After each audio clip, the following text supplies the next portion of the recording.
hear a number of different recordings and will have to answer questions on what you hear. There will be time for you to read the questions and instructions, and you will have a chance to check your answers. All the recordings will be played once only. The test is in 4 sections. At the end of the test, you will be given 10 minutes to transfer your answers to an answer sheet. Now turn to Section 1. Section 1. You will hear a customer calling a travel agent to book a holiday. First, you will have some time to look at questions 1 to 3. You will see that there's an example that has been done for you. On this occasion only, the conversation related to this will be played first.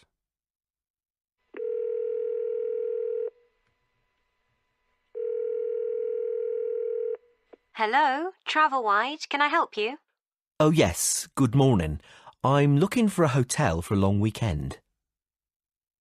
The caller says that he is looking for a hotel for a long weekend. So the answer is C, a few days. Now we shall begin. You should answer the questions as you listen, because you will not hear the recording a second time. Listen carefully and answer questions 1 to 3.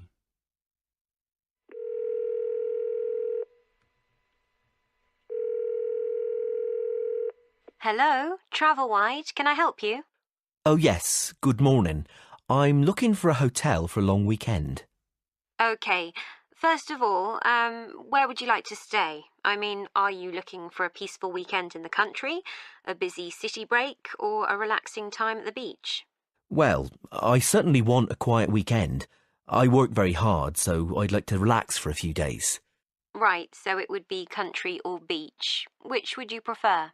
The beach is very relaxing, but I think I'd rather go to the country this time. Okay, that's fine. Let me have a look at country hotels. Would you like to stay at a spa hotel where you could swim, read, eat healthy food and have relaxing treatments? Or would you prefer a family hotel on a farm? I must say I like the idea of a spa. Well, that's great. Now, let's just look at our spa hotels. You definitely don't want the beach. No, I'd like to go somewhere in the countryside, somewhere where I can go for walks. Okay, then it won't be the Ocean Waves Resort. Farmhouse Getaways is a family-run hotel in the country, but it's not a spa. How does Sparkling Spring sound?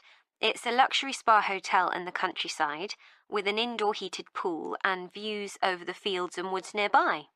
That sounds exactly what I'm looking for. Let's go for that. Excellent. Before you hear the next part of the conversation, you have some time to look at questions 4 to 7.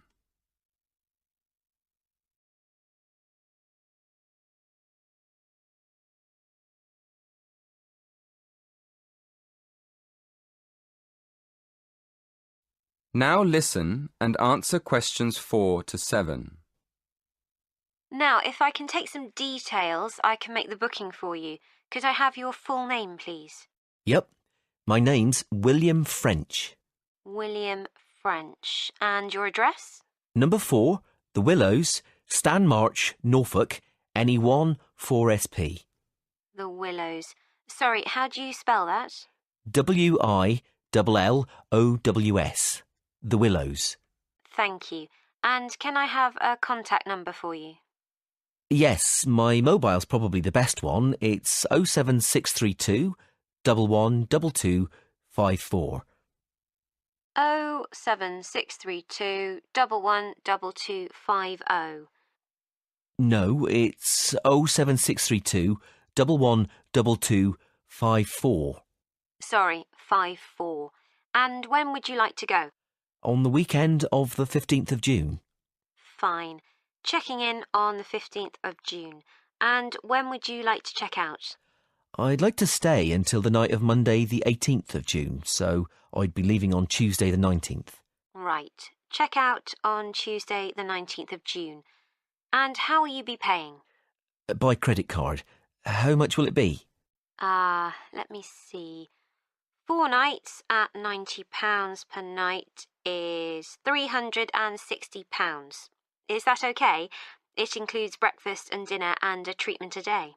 Yes, that sounds fine. I'm looking forward to it. Before you hear the rest of the conversation, you have some time to look at questions 8 to 10.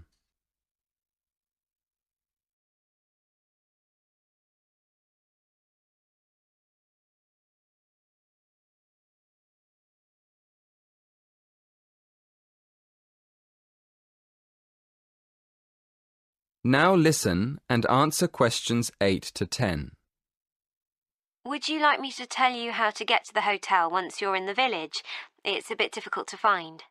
Oh, yes, please. I have maps on my mobile phone, but there isn't always a signal.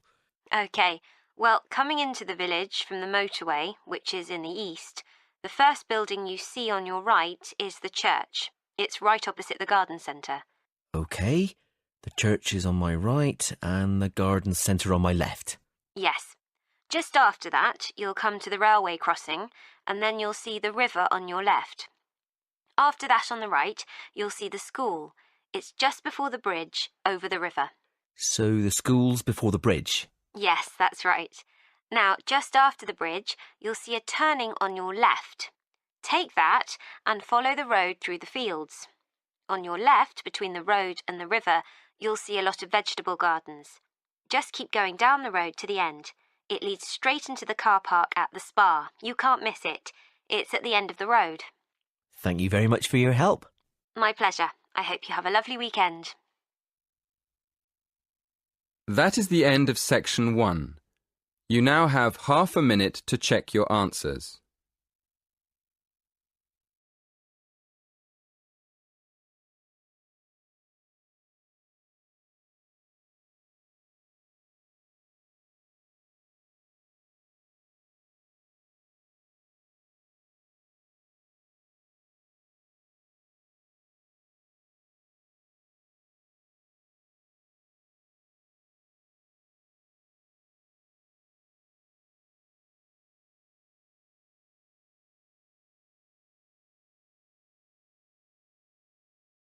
Section 2.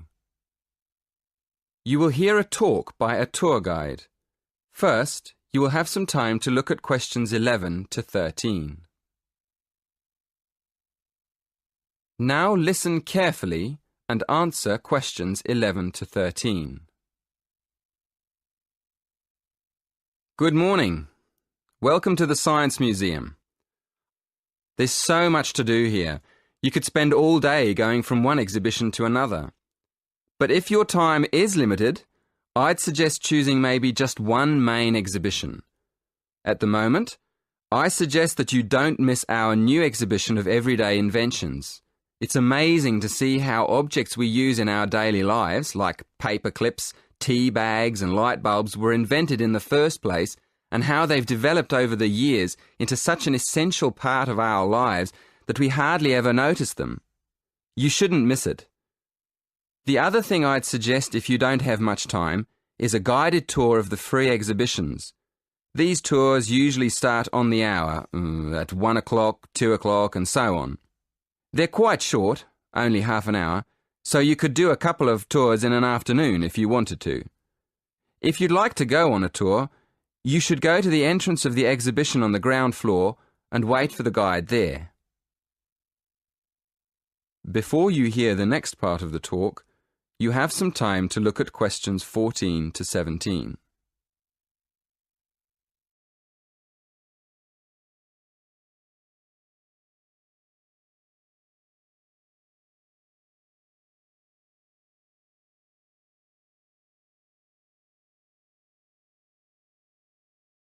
Now listen and answer questions 14 to 17.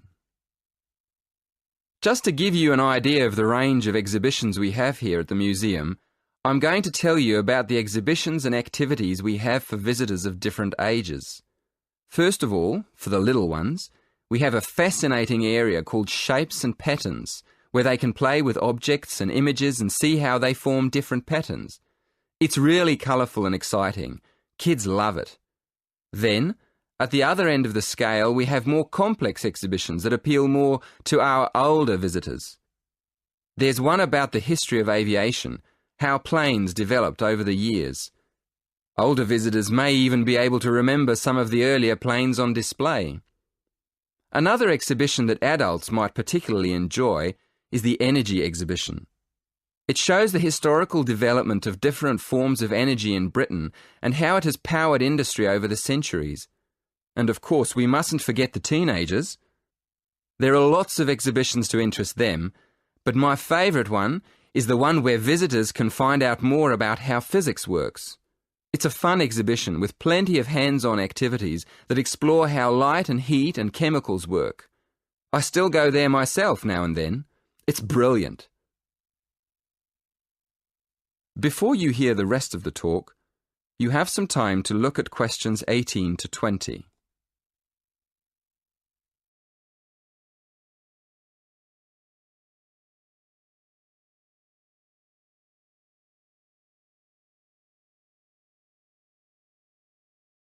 Now listen and answer questions 18 to 20. Most of our exhibitions are free, but you will need a ticket for some of the special ones, like the 3D film shows. So let me explain how you get a ticket online. Of course, you can do this directly at the ticket office, but if there's a long queue, you can book online on your mobile. So, go to our homepage and choose the Events button. Then, click on the film title. That'll take you to the next window. In the right-hand corner, you'll see a little calendar. Choose the date on the calendar and then go to the next window. There's a drop-down box there for you to choose the time and another one for the number of tickets. Careful on that page. There are different prices for adults and children. When you've done that, go to the final page and choose your payment method. That is the end of section 2. You now have half a minute to check your answers.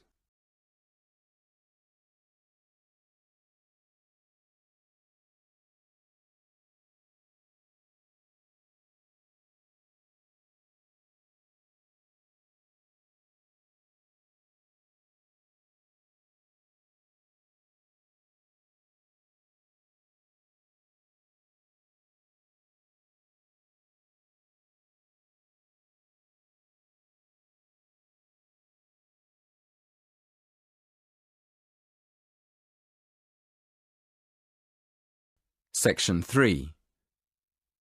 You will hear two students and their tutor discussing a survey project. First, you will have some time to look at questions 21 to 23. Now, listen carefully and answer questions 21 to 23. So, what's the survey about, Tom? It's about where students want to live and how they choose. Basically, their accommodation preferences. We've actually tried it out with a few students already. OK, that sounds fine. So, to start with, how many questions have you got? 20? Is that too many? Yes, it is, really. People get fed up answering lots of questions and they stop thinking about their answers. Right, so we need to think about that again. What do you think of the first 3 questions? You want to know what affects students' choice of accommodation when they go to university? Yes, we want to find out which has the most effect. The cost, the number of rooms in the house or flat, or the distance from campus. And then we asked another question. Oh, yes? What else did you want to find out? Well, we wondered whether public transport was important. You know, not many students have cars, so it might be quite important for them to be near somewhere where they could catch a bus or train. Yeah, that's a good question. Before you hear the next part of the conversation, you have some time to look at questions 24 to 26.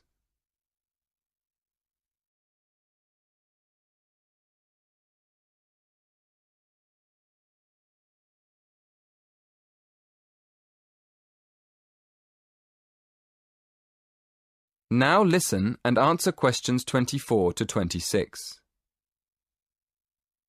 Before you ask any more people, I've got a couple of suggestions for improving the questionnaire.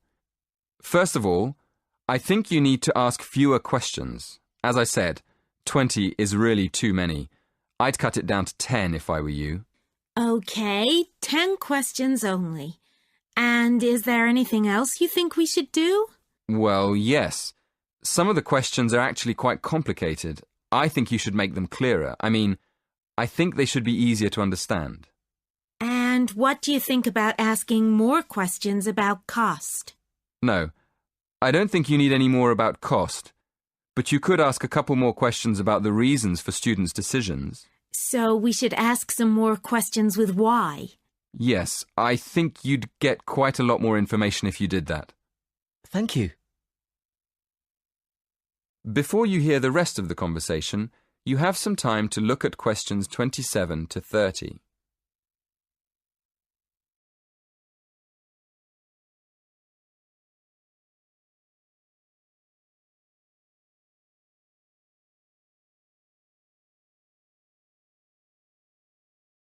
Now listen and answer questions 27 to 30.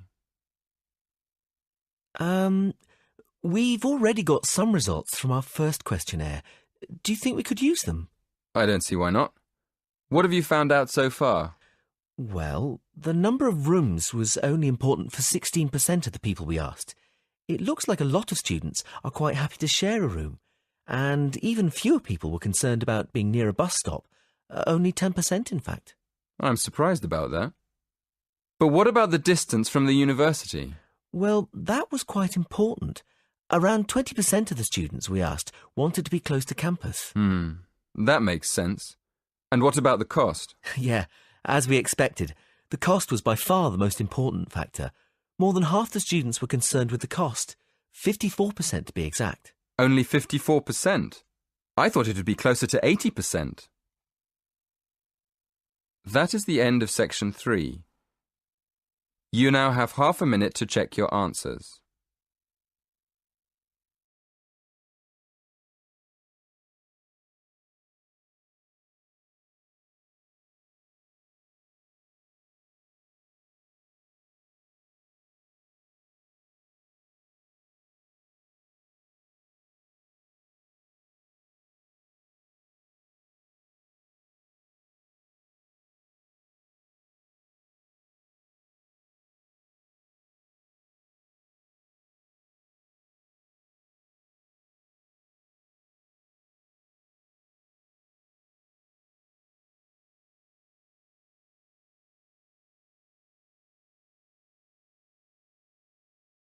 Section 4.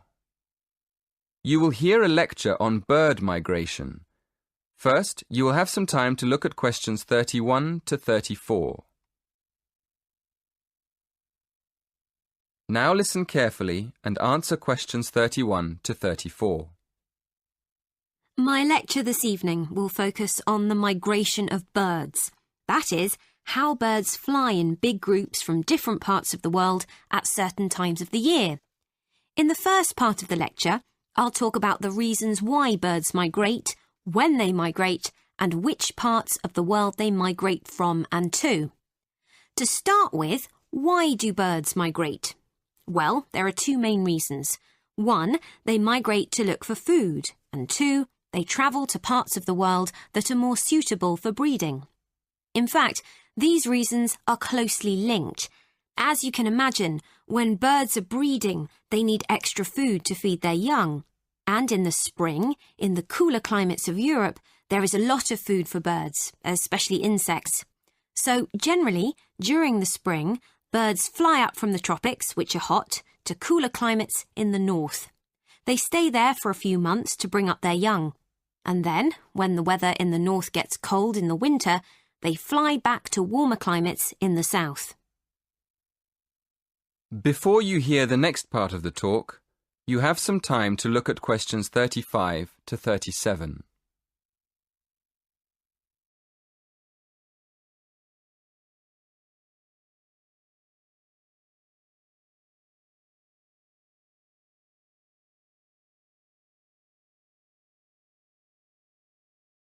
Now listen and answer questions 35 to 37. Now I'd like to talk a bit about how global warming has affected bird migration. One of the effects of global warming has been to make the spring come earlier in the northern regions of the world. When spring comes early, the plants and insects that birds need to bring up their young are also available earlier. Research has shown that quite a lot of birds have started to migrate earlier because of higher temperatures. But unfortunately for some species, this hasn't been early enough. What I'm saying is that birds that are travelling a long way for breeding may arrive too late to find enough food to feed their young, and their population drops drastically. Scientists are currently researching more about this. Before you hear the rest of the talk, you have some time to look at questions 38 to 40.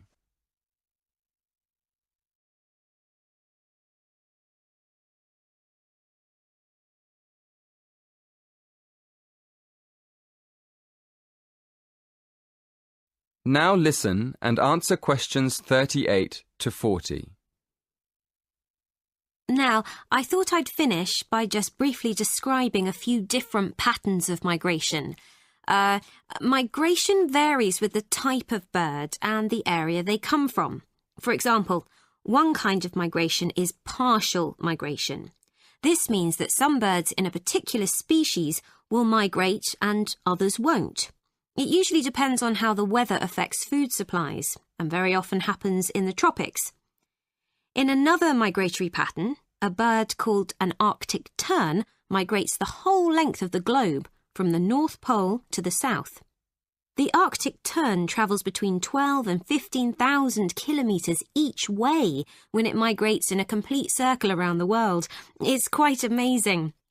Right, and lastly, I'd like to mention a pattern which isn't nearly as spectacular, but is very interesting.